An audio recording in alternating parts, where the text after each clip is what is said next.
ingat enggak? Ya. Kalau imamnya itu rukuk terus ikut rukuk sudah batal, sujud ikut sujud sudah batal, sholatnya makmum. Kalau imam namanya lali, namanya lupa, tidak ada hukum. Lupa rufi al-qalam at-salasin, lupa itu tidak ada hukum gitu.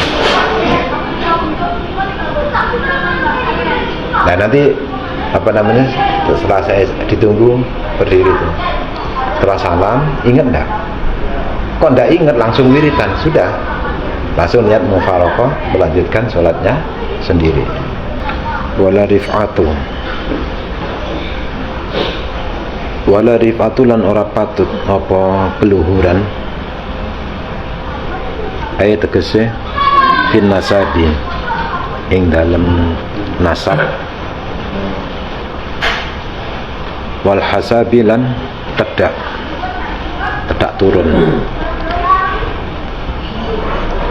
bi ghairi tawaddu'in kelawan tanpa andap asor, wa huwa utawi tawaddu',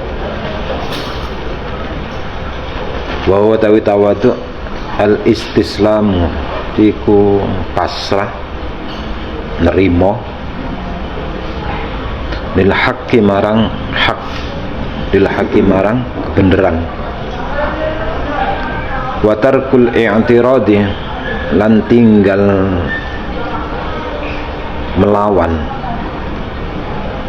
lan tinggal ngelawan alal hukmi ing atase hukum, alal hukmi ing atase hukum. Dawuh Sayyidina Umar, 10 hal tidak layak, tidak patut, kurang sempurna kalau tidak dibarengi dengan 10 hal.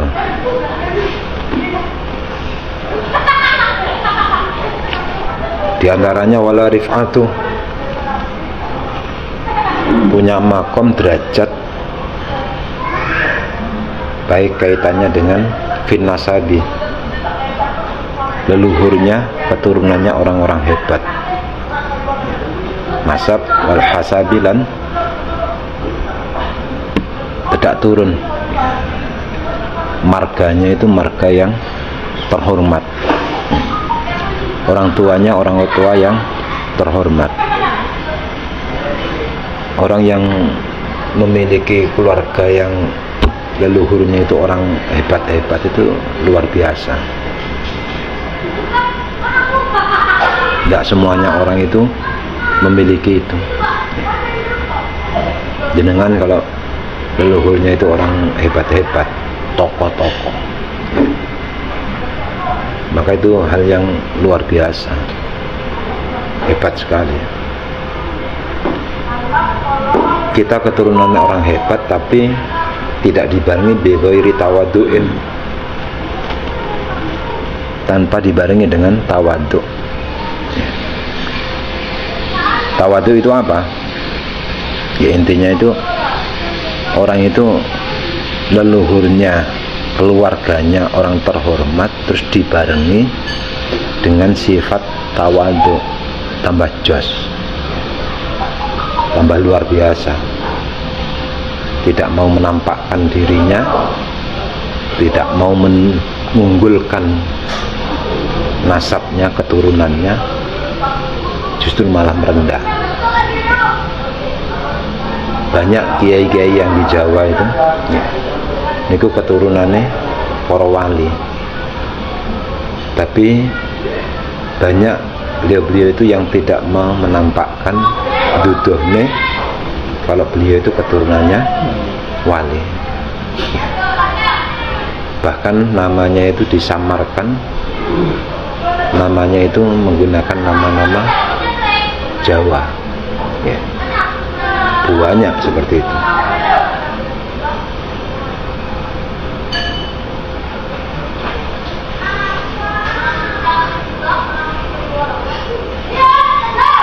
Ada tokoh tentang Jawa, ada tokoh itu namanya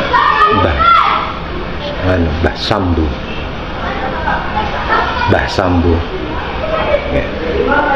Mbah Mbah Sambu itu wali besar, luar biasa. Terkenalnya itu jenenge, namanya itu adalah Mbah Sambu.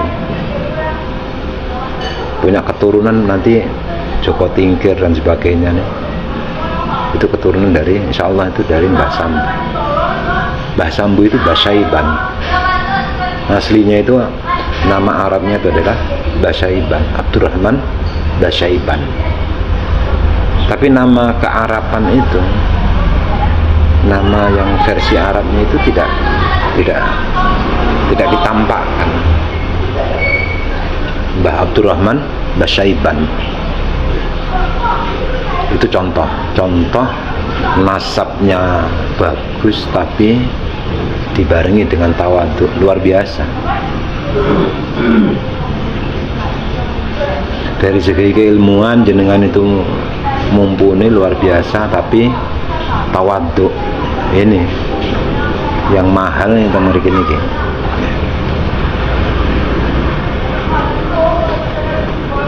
Orang biasa,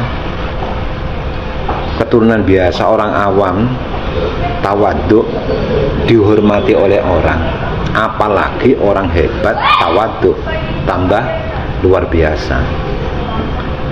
Kan badan usaha terlalu menonjolkan siapa saya. Di sini tawadhu itu jadi macam-macam, Pak. Tawadhu itu versinya atau pengertiannya itu beda-beda masing-masing ulama. Jangankan kok masing-masing ulama, di kitab ini sendiri itu banyak versinya pengertian tentang tawadhu. Tawadhu itu apa sih? Tawadhu itu ada yang pengertiannya itu andap asor, merendahkan diri. Itu yang sering kita dengar. Tapi yang versi yang ini, wahwa al-istislamu lil haqqi. Tawadhu itu adalah menerima kebenaran, pasrah menerima kebenaran, meskipun kebenaran itu yang menyampaikan itu adalah orang di bawahnya. Meskipun yang menyampaikan itu adalah budak, yang menyampaikan itu anak kecil, kalau memang itu benar, itu diterima. Orang yang mau menerima kebenaran, meskipun yang menyampaikan itu orang di bawahnya, level di bawahnya, itulah yang namanya tawadhu. Kalau yang menyampaikan orang di atasnya, jabatan dan sebagainya itu di atasnya, terus dia tuh menerima kebenaran, itu wajar itu sudah. Pimpinannya, juragannya, bosnya itu menyampaikan, memerintahkan sesuatu yang benar. Bosnya menyuruh anak buahnya untuk ngaji, terus mau ngaji, wajar. Sing angel niku kalau ada orang di bawahnya, anak kecil, anak kita sendiri, ya, terus mengingatkan kita, istri kita mengingatkan kita, terus kita mau menerima, itu yang namanya tawadhu. Ya. Muridnya mengingatkan, jamaahnya mengingatkan. Ya.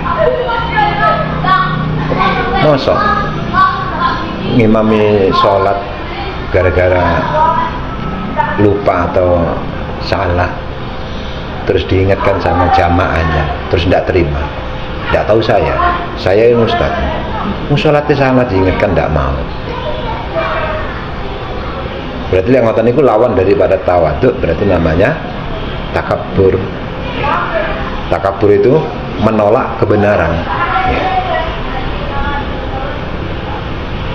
Ada beda lagi dengan kasusnya sholat id, ya.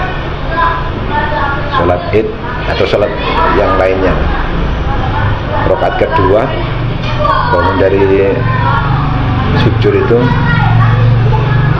Allahu akbar, bismillahirrahmanirrahim, sabbih isma rabbikal a'la alladzi khalaqa fasawwa, langsung membaca surat, tidak baca Fatihah. Makmumnya akhirnya mengingatkan subhanallah, diulang lagi sabbih isma rabbikal a'la, subhanallah, diingatkan lagi, diulang lagi, Sabbihisma rabbika, subhanallah. Maksudnya makmum itu mengingatkan Pak Ustadz, Pak Imam, sama itu lupa belum baca Fatihah. Maunya seperti itu kan, cuman redaksi mengingatkan yang subhanallah ya. Nah imam itu disangkanya itu bahwa bacaannya itu, suratnya itu salah, sehingga diulang lagi sampai 3 kali subhanallah ya. Karena sudah 3 kali akhirnya diganti surat kulhu, bismillahirrahmanirrahim, kulhu wallahu ahad, subhanallah. Katanya imam, kulhu jadi salah, bukan kulhunya yang salah nih, belum baca Fatihah. Kok cek nemen nih jamaah lek benci sama saya? Bukan benci, belum baca Fatihah ya. Masa kulhu salah, akhirnya diterjang, kulhu diterjang masih subhanallah, kulhu wallahu ahad, Allahu samad, qul huwallahu ahad, Allahu samad, subhanallah, lam yalid wa lam yulad, subhanallah ya. Nah kalau kasusnya seperti itu bagaimana? Makmum itu pilihannya itu kalau bukan sholat Jumat ya, kalau belum sholat Jumat itu tidak ada pilihan. Pilihannya itu makmum satu mufaraqah, langsung niat sholat sendiri. Pilihan yang kedua itu, jadi ketika imamnya itu kasusnya seperti itu, imam berukuk, makmum tidak boleh rukuk, tidak boleh rukuk. Kalau rukuk batal. Imamnya rukuk, makmum masih berdiri. Imamnya sujud, makmum masih berdiri. Sampai dia tuh salam ditunggu, ingat enggak? Ya.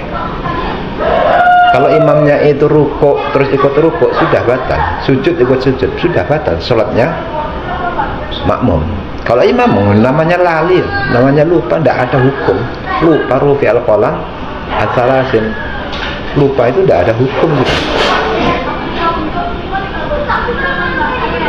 Nah nanti apa namanya, setelah saya ditunggu berdiri itu, setelah salam ingat enggak?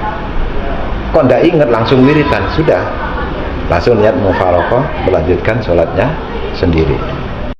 Tidak boleh loh ya. Imam salah diikuti, dimakmumi, tidak boleh itu. Sudah tahu kalau belum baca Fatihah ngapain diikuti? Anu ya Pak, saya itu tidak ngerti, terus gimana ya caranya? Bisa lain gak akan ngaji. Menjumpai kasus seperti itu akhirnya bingung, salah ya gak akan ngaji ya. Kan sudah ditanggung sama imam, jadi siapa katanya siapa ditanggung sama imam? Tidak semuanya ditanggung sama imam. Kalau tahu makmumnya itu tahu kalau imamnya itu salah, imam tidak mau tanggung jawab. Siapa bilang tanggung jawab? Tidak tanggung jawab itu.